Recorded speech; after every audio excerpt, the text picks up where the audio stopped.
Hello and good day, madam. We are from Messrs and Syafi and Chia. As for today, we will be doing the case review under topic 5, originating proceedings.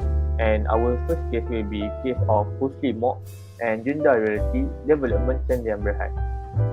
So the issues in this case are whether proceeding was improperly brought by way of summons and whether or not the appellant's originating summons to recover land should be converted into by way of plea.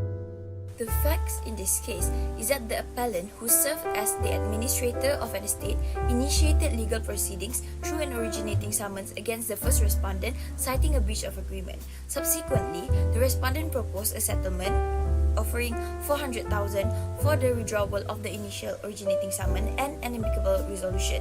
The appellant accepted the offer and formalized the agreement through a deed of settlement. However, the appellant claimed that a term in the settlement required transferring the land to the first respondent. Allegedly, the appellant later discovered that the land had been fraudulently transferred to the first defendant. Consequently, the appellant filed a second originating summons to reclaim the land. Due to serious disputes and conflicting affidavits from both parties, the appellant argued that relying solely on affidavit evidence as per Order 5, Rule 4, Sub Rule 2, Sub Rule B of the Rules of the High Court 1980 was inappropriate. The appellant had initially filed the action as an originating summons and during the hearing orally requested a conversion to a writ action instead. The High Court judge rejected the oral application and proceeded with the hearing as an originating summons. The court ruled against the appellant, stating that the alleged fraud of fraudulent misrepresentation was not proven, leading to the dismissal of the second originating summons. In the appeal stage, the Court of Appeal had allowed the appeal by the appellants and states that the High Court judge had erred, in which the High Court judge should permit the appellant's oral application to convert the originating summons into writ. The High Court should permit the oral application and convert the originating summons into a writ action and proceeding in accordance with Order 28 Rule 8 Sub Rule 1 of the Rules of High Court 1980.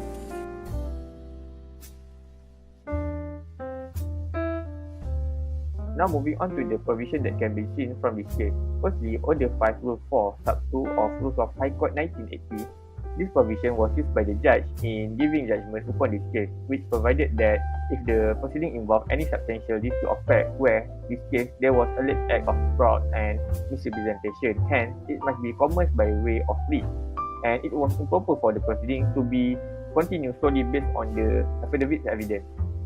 Meanwhile, the second provision is Order 28 Rule 8 Sub 1 of Rules of High Court 1980, holding from the Court of Appeal provided that the learned High Court judge has made an error here, which in view of the evidence contradiction, he should have granted the appellant's oral application and converted the originating summons action to a writ action and proceeded with the matter in accordance with Order 28 Rule 8 Sub 1 of Rules of High Court 1980. In deciding Muslim mock case, reference has been made to the case of Ting Ling Q and Tang and Iron Works Co. Limited, where in this case, the respondent took out an originating summons under Order 70 Rule 26 of Rules of High Court 1980 in an application under Section 304 Section 1 of Companies Act 1965 by alleging the appellant's business, HLE, has been carried out with intent to defraud the creditors. Then, the appellant submitted during the appeal that the learned trial judge has erred in law in dealing with the application summarily by an originating summons under Order 88 Rule 2 Sub Rule 1 Rules of High Court 1980, when he should have resorted to Order 28 Rule 8 Sub 1 of Rules of High Court, especially in the place of fraud and the conflicting affidavit evidence. The appeal was allowed by the court, and the court provided that conflicts in evidence can only be resolved through oral evidence and cross-examination of witnesses, and it is not possible in proceeding initiated by originating summons. Besides that, if the suit mainly about fraud, hence particular of fraud must be specifically pleaded, and which is obviously absent in this case. Lastly, pursuant to Order 28 Rule 8 Sub 1 of Rules of High Court 1980, the court ordered the proceedings to continue as is begun by writ and the parties to deliver their pleadings in accordance with Order 18 Rules of High Court 1980. Okay, now I'll be presenting about the rules of court.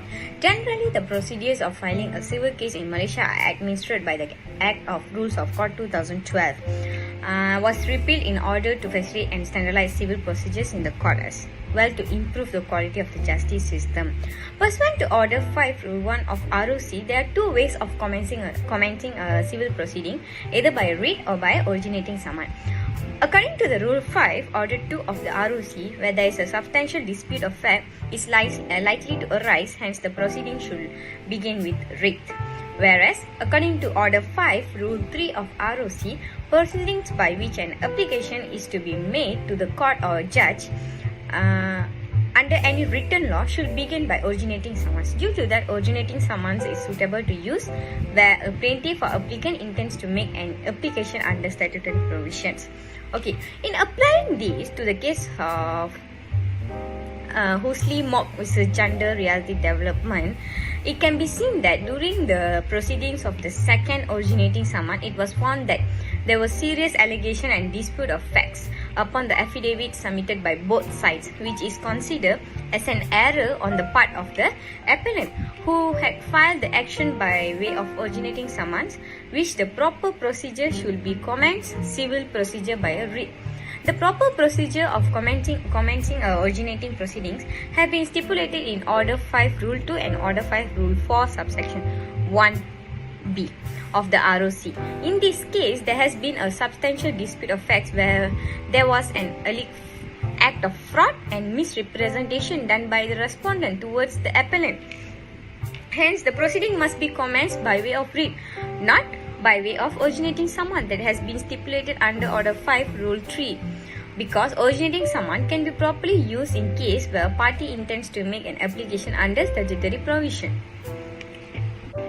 Now I will discuss about the certain distinction between starting a civil lawsuit through a writ and starting through an originating summons. Okay, using a writ to begin the case will require proving the case through a full trial, which will take more time and money than using the originating summons. Moreover, the parties will present evidence during the trial proceeding in the form of oral evidence shown by a witness in open court. Whereas, beginning the case using the originating summons won't be proving the case through a trial, and instead we will present the case to the judge orally, and evidence will be presented in the form of written declaration known as affidavit.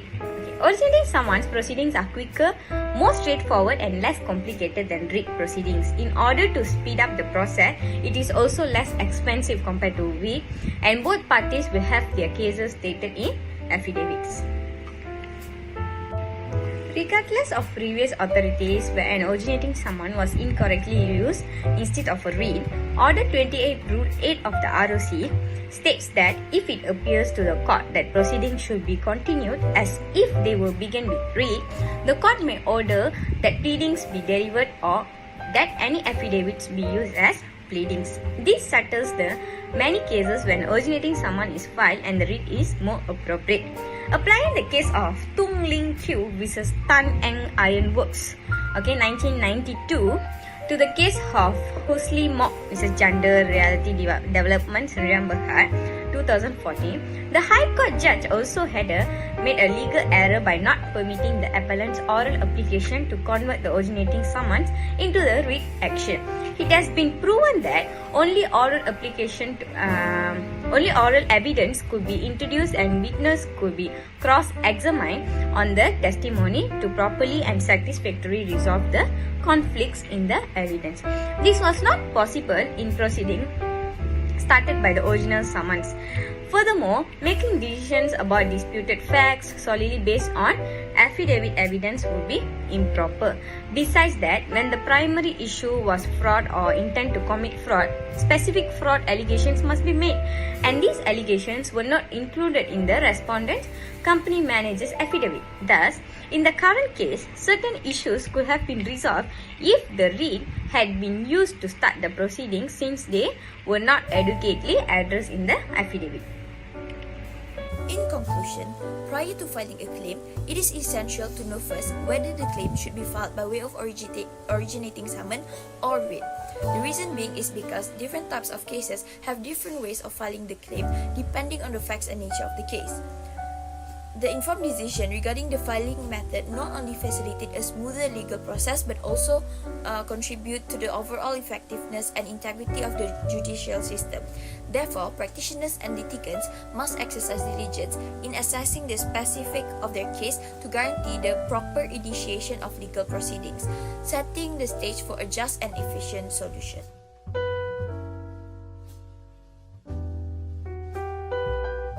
Next, I'll be discussing on the case of Malayan Banking Berhad lawan Sri Data Engineering Sendirian Berhad 2006.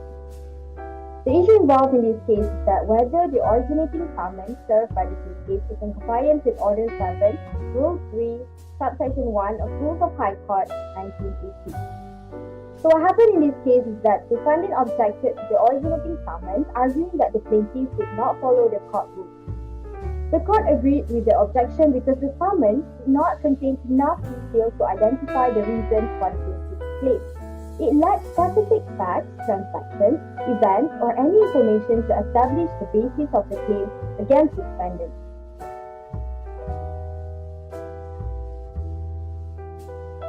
Good day, madam. I'm Yin Yang, metric number 280263. So today I'll be casting light on the supporting cases and provisions, together with its analysis on the application on civil procedures. So upon this case, the general provisions for the originating summons could be discerned under Order 7, Rule 3, Sub-Rule 1 of the Rules of High Court 1980. So it explicitly provided that the contents of the originating summons must be included with the statement of questions in every originating summons that the plaintiff wishes the High Court to pronounce or direct on. In other words, a succinct statement of the relief or remedy pleaded in the proceedings initiated with the originating summons as applicable must be included with sufficient information to pinpoint the cause of or causes of action that the plaintiff is claiming. Meanwhile, Order 1A of the Rules of High Court 1980, it accentuates on the notion of justice that must be taken into consideration by the judge or the court. So under this order, it further reflected that the fairness of the particular case must be taken into account by the court or the judge while enforcing any of its rules therein, not simply on its technical or procedural non-compliance. Furthermore, we can observe the legal repercussions as caused by the non-compliance to its rules along with its prerequisite conditions under Order 2 of the Rules of High Court 1980. So under Order 2, Rule 1, Sub-Rule 1 of the Rules of High Court 1980, it expressed that whenever there has been a failure to adhere or to abide to the requirements of these rules, whether in terms of time, place, manner, form, or content, or in any of other regards, in initiating or purporting to launch any proceedings, at any point during or associated with any proceedings due to anything done or left undone, the failure will be viewed as an anomalous and irregularity, and it will not invalidate the actions taken throughout the proceedings or any documents, rulings, or orders made during that time. For the application to set aside irregularity, Order 2, Rule 2, Sub-Rule 1 of the Rules of High Court 1980 provided that if an application failed to be filed within a reasonable time frame and before the party making the application has taken any fresh action after learning of the irregularity, it will not be permitted to set aside for it any proceedings, any action taken in any proceedings, or any documents, judgments, or order thereof. In addition, the summons or notice of motions may be used to make an application under this rule, and the grounds for objection must be specified as per Order 2, Rule 2, Sub-Rule 2 of the Rules of High Court 1980. Meanwhile, Order 2/3 of the Rules of High Court 1980 elaborate on the preliminary objection for non-compliance of rules is not allowed unless the court or the judge is of the opinion that such non-compliance has occasioned a substantial miscarriage of justice. On the case of Platinum Heights Sdn Bhd versus Sun Mix Concrete Sdn Bhd, as laid down before the High Court of Kuala Lumpur, the plaintiff acquired a contract for structural concrete work for condominium project from Miwent Far East Sdn Bhd, or simply the main contractor. So for this project, the defendant consents to supply the plaintiff with concrete. The plaintiff had previously contested also the defendants on the quantity, quality, and the cost of the concrete supply. So right after the plaintiff was unable to square up the debts, the defendant filed winding out proceedings against the plaintiff by serving a statutory notice of demand under Section 218 of the Companies Act 1965 by warranting for the full amount of 699,114 ringgit and 50 cents. So the plaintiff had to pay it as subtracting from the portion of the sums that had been received outright from the main contractor. So consequently, in preventing the defendant from lodging a winding up petition against the plaintiff until further notice, the plaintiff thus brought an originating summons against the defendant. As the ruling of the High Court of Kuala Lumpur, it eventually dismissed the plaintiff's originating summons, which was vague and ambiguous because it did not contain a disclosure of cause of actions as mandated under Order 7, Rule 3, Sub-Rule 1 of the Rules of High Court 1980. So in line with our case in Malayan Banking Berhad versus Sri Dadai Engineering Sdn Bhd, as we can know that, in fact, it statutorily compelled the plaintiff to incorporate the root of the cause of action into the core substance of the originating summons because it did not contain the adequate and sufficient particulars to identify the cause of action. In this case, it failed to justify why the plaintiff or the company should not allow the defendant to file for winding up petition against it while exerting for injunction against the defendant. Next, in the case of Court of Appeals, England and Wales, Hunton and another versus Ministry of Pensions and National Insurance. So in this case, the claimants were semi-skilled workers. They lost their jobs due to a trade dispute at work over a demarcation line between the members of two skilled trade unions. So afterwards, the claimants were denied unemployment benefits and they then escalate the issues before the National Insurance Commissioner. So after reviewing the facts of the case by the Commissioner, it eventually pronounced that the claimants were not eligible for the benefits through the statutory interpretations in Section 13, Subsection 1 of the National Insurance Act 1946. So through the statutory interpretation, as we have explained just now, they were the individuals on the spot involved in the trade dispute and they paved the way for the stoppage of work. That's the reason why they were not eligible for the benefits. Thus, the claimants filed an originating summons in the Queen's Bench Division to oppose this decision made by the Commissioner. They petitioned before the court to ascertain whether or not they were the individuals directly interested in that dispute and to affirm that they were qualified to receive the unemployment benefits. In the long run, the Court of Appeal, England and Wales, it ruled that the originating summons must be framed and structured to make it apparent to what extent the decision of the Commissioner may be subject to challenge. It must be clearly framed and structured, or else it will be untenable and flimsy. In addition, our present case has also interlinked the case of Court of Appeal Singapore in Regent Hill Properties Private Limited versus Management Corporation Strata Title Plant number 2192. So in this case, it's apparently the appellants who were the developers of the condominium, and they were granted with a temporary possession permit.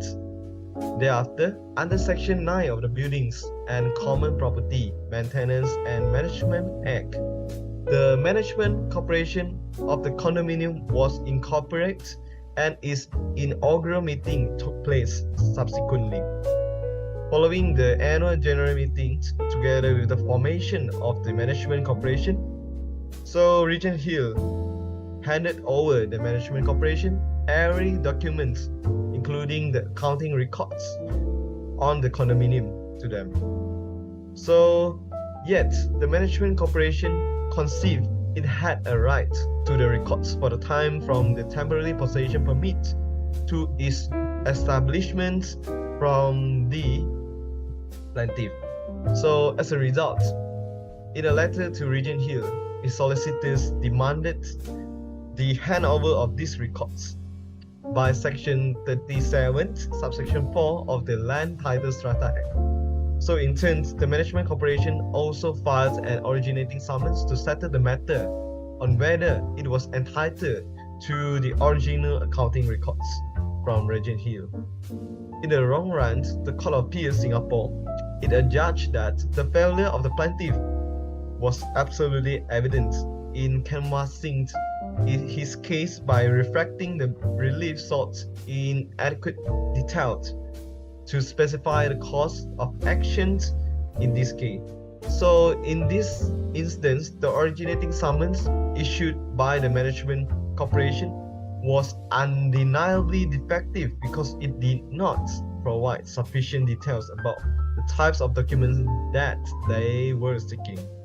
So it is on the same page with our case, which is Malayan Banking Berhad versus Sri Datai Engineering Sdn Bhd. In the case of Isyoda Sdn Bhd versus Rosendick, the plaintiff sought an order to prevent the defendants from filing a winding up application, but the crucial details was missing as there was no affidavit explaining the basis for the restraints. The defendant attempted to strike out the claim, planning to an appeal where 4 grounds were raised in the High Court. Ground 1 argued that the relief sought an injunction should be pursued through a writ due to its association with a tort relief. However, the court exercised discretion, deeming an OS appropriate as the aim was to prevent the potential tort, not one already committed. Ground 2 prescribed the settlement periods. Ground 2 highlight the abuse of court process in pursuing a winding up petition beyond the prescribed settlement periods. The court emphasized the necessity of establishing the creditor status, prevent the misuse of legal proceeding for the dispute debts. The final ground unquote the first one, emphasizing insufficiency, particularly in the OS, violating procedural rules, referring to Sarawati Davis precedent. The court dismissed the OS despite the plaintiff pleas to amend it because it is too late to request the amendments.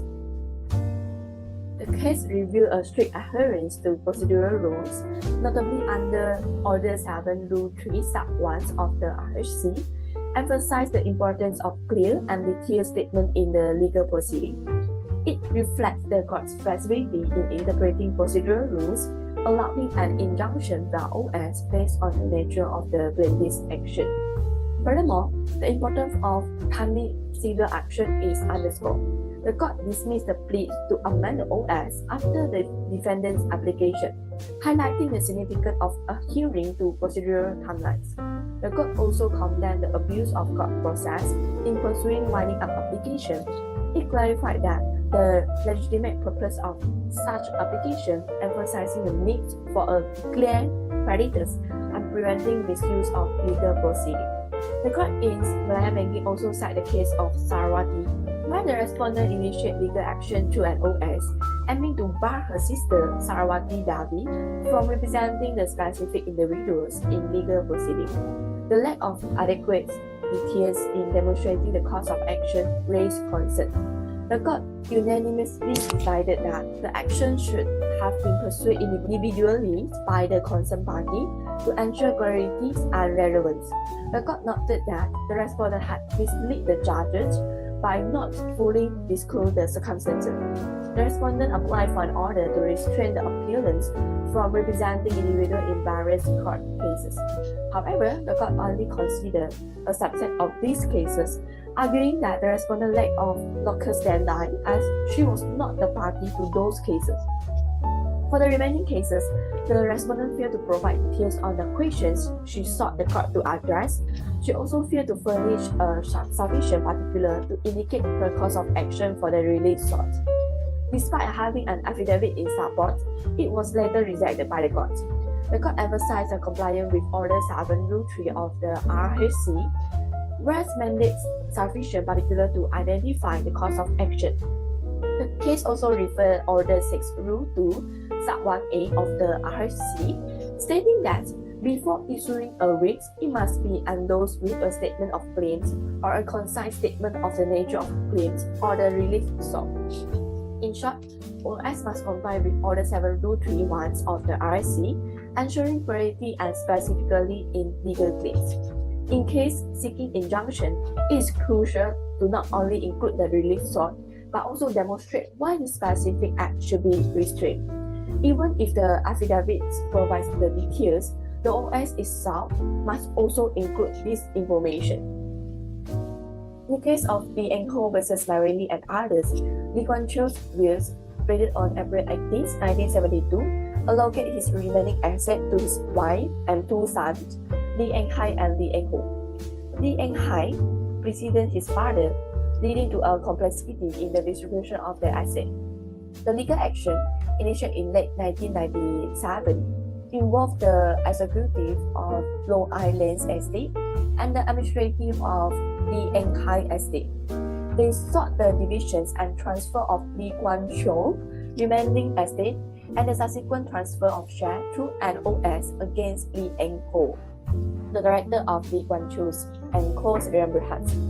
However, the fruits of matter emerged when the defendant, Lee Eng Ho, was sued not as an executor of Lee Kuan Yew estate or in his individual capacity, but in his role as a director of the company. This raised procedural concerns, as the order sought lack of legal access against the company. The OS failed to demonstrate a valid cause of actions against the company, even if the plaintiff had a legitimate cause of actions, but which was not in this case. They erred in targeting the director instead of the company. When we read Order 6 Rule 2 Sub 1A and Rule 7 Rule 3 Sub 1 together, this emphasis is clear. Legal proceedings require clear and concise statement. The OS here failed to establish a valid cause of actions against the company, emphasizing the importance of procedural correctness in legal proceedings. In conclusion, the court has decided based on the fact that the originating summons did not meet the procedural requirements under Order 7, Rule 3, Subsection 1 of the Rules of High Court 1980, and the insufficient details in the originating summons will disadvantage the defendants, hindering their ability to comprehend and address the plaintiff's claims.